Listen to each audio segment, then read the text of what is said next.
మరి రాష్ట్ర ముఖ్యమంత్రి వైఎస్ జగన్మోహన్ రెడ్డి గారి యొక్క గొప్ప కార్యక్రమం. ఆయన ఏదైతే ఎన్నికల్లో వాగ్దానం చేశారో ఒక నిరుపేద కుటుంబానికి నిరుపేదకి 3,000 రూపాయలు పెన్షన్ ఇస్తామని చెప్పారు. ఆ అన్న మాట ప్రకారమే ఈరోజు 3,000 రూపాయల పెన్షన్ ఆయన మరి విడుదల చేయడం జరిగింది. దానిలో భాగంగానే జగ్గంపేట నియోజకవర్గానికి సంబంధించి జగ్గంపేట మండలంలో అన్ని గ్రామాల్లో ఉన్నటువంటి మరి నిరుపేదలందరికీ కూడా 3,000 రూపాయలు చొప్పున పాత కొత్త పెన్షన్లన్నీ కూడా ఇప్పుడు విడుదల చేయడం జరిగింది, ఇవ్వడం జరిగింది.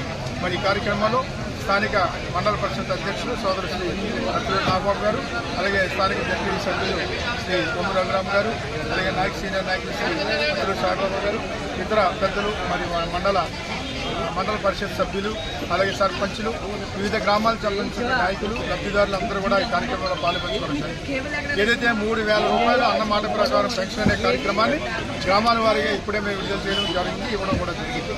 అలాగే అన్నింటిగానే మరో అద్భుతమైన కార్యక్రమం ఆరోగ్యశ్రీ సంబంధించినటువంటి ఒక గొప్ప కార్యక్రమం.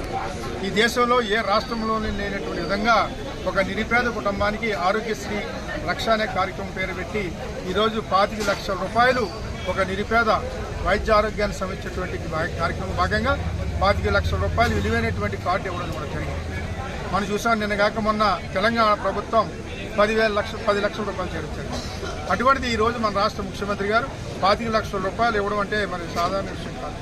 ఆ రకంగా ఈ రాష్ట్రం ఎన్ని రకాల ఇబ్బందులు ఉన్నా సరే 25 లక్షల రూపాయలు ఇన్సూరెన్స్ పథకం పరంగా ఆరోగ్యశ్రీ కార్యక్రమానికి సంబంధించినటువంటి లబ్ధిదారికి కార్డులు ఇవ్వడం జరిగింది.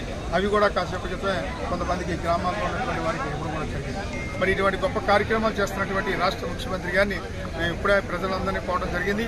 జగన్మోహన్ రెడ్డి గారిని ఆశీర్వదించమని, రేపు జరగబోయే ఎన్నికల్లో వైఎస్ఆర్ కాంగ్రెస్ పార్టీ నెగ్గించమని, మరి జగ్గంపేట నియోజకవర్గం కాదు రాష్ట్రం అంతా కూడా వైఎస్ జగన్మోహన్ రెడ్డి గారు చేసేటువంటి సంక్షేమ కార్యక్రమాల పట్ల మనందరూ కూడా సంపూర్ణ సహకారం అందిస్తే ఈ రాష్ట్రంలో మరిన్ని కార్యక్రమాలు మరి జగన్మోహన్ రెడ్డి గారు చేసే వీలుంటుంది.